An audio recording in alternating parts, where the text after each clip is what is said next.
देखिए 19 number question क्या कहता है, ध्यान दीजिए।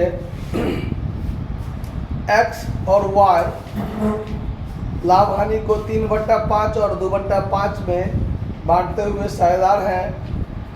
वे जेड को, जिसे व्यवसाय में 1/5 हिस्सा मिलेगा, साझेदारी में शामिल करते हैं।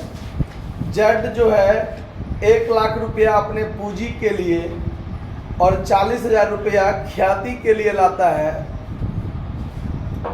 वह 3/20 एक्स से तथा 1/20 वाई से प्राप्त करता है।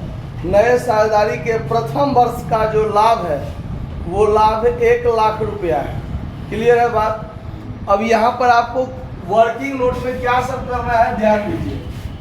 19 नंबर वर्किंग नोट होता है ख्याति के लिए।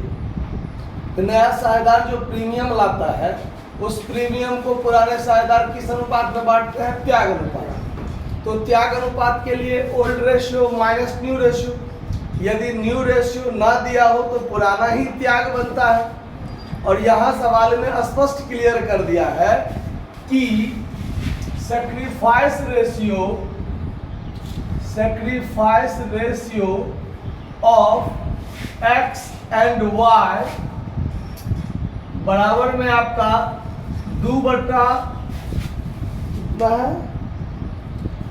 3/20 जो है वो x से लेता है और 1/20 किससे लेता है? y से लेता है। तो त्याग अनुपात क्या बन गया? 3 अनुपात है।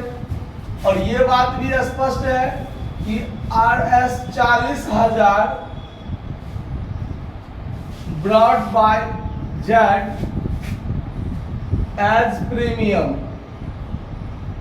यानी 40,000 रुपया जेड के द्वारा जो है वो प्रीमियम के लिए लाया जाता है।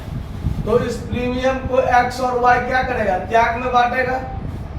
तो एक्सेज शेयर जो बनेगा 40,000 गुने 3/4 मतलब 30,000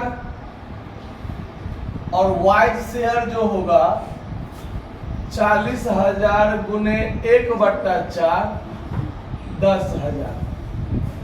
क्लियर ये बात समझने में कोई दिक्कत? फिर आगे क्या कहता है वो ध्यान दीजिए कि आने वाले भविष्य में जो नया हो मतलब फर्म बनेगा, नया साझेदार के प्रवेश के बाद 1 साल का जो लाभ है, 1 साल का लाभ जो है वो है 1 लाख रुपया। कितना है? 1 लाख रुपया। अब 1 लाख रुपया को अब ये तीनों साझेदार किस अनुपात में बांटेगा? नया अनुपात में। क्योंकि जब तीनों साझेदार हो गया तब जो लाभ हुआ 1 लाख रुपया उसको तो भविष्य में तीनों साझेदार मिलकर बांटेगा। और वो बांटेगा किस अनुपात में? नया अनुपात में। तो नया अनुपात तो सवाल में है नहीं, तो नया अनुपात भी निकालना क्या हो गया? अब जरूरी हो गया। तो चलिए दूसरा वर्किंग नोट जो आपका बनेगा, कैलकुलेशन ऑफ न्यू रेशियो। अब इसके लिए क्या होगा, ज्यादा लंबा चौड़ा करेंगे तो जरा लिखना पड़ेगा बात। सीधे इजी वे में देखिए, न्यू शेयर ऑफ एक्स। तो एक्स का पुराना अनुपात क्या था? एक्स का पुराना था 3/5। तो 3/5 इसमें से घटा दीजिए क्या? तो x कितना त्याग कर रहा है? 3/20। x कितना त्याग कर रहा है? 3/20। तो सीधे घटा दीजिए, यहाँ एलसीएम हो जाएगा 20, 12 - 3 9 क्या बचेगा? 20। उसके बाद न्यू शेयर ऑफ वाई, पुराना कितना था? 2/5 और त्याग कितना किया है ये? 1/20। तो एलसीएम हो जाएगा यहाँ 20, 4 दूनी 8 - 1 7/20। अब न्यू शेयर ऑफ जेड स्पष्ट क्लियर है कि 1/5 है। कितना है? 1/5 है। तो अब सीधे लिख दीजिए new ratio of x y and z, 9/20, 7/20 और 1/5। तो एलसीएम क्या हो जाएगा 20, 9:7 ये क्या हो जाएगा 4 मर्तबे कटेगा ना, तो 9:7:4। अब भविष्य में जो लाभ है, न्यू फर्म का जो प्रॉफिट है वो 1 लाख दिया हुआ है। 1 लाख को कौन बांटेगा, एक्स वाई और जेड, तीनों आदमी मिलके बांटेगा।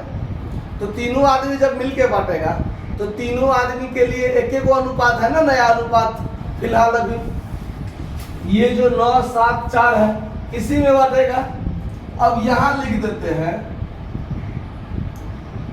Profit of the new firm equal to कितना, 1 लाख।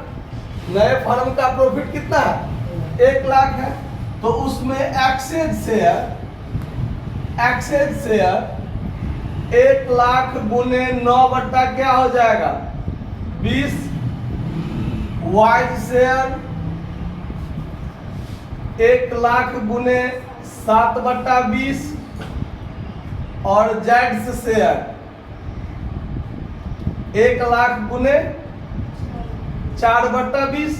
अब इसको काटिएगा तो 20×5 105, 45,000 इसका हिस्सा होगा, 5×7 35,000 इसका हिस्सा होगा, और इसको काटिएगा तो 5,000 चौका 20,000 इसका हिस्सा होगा।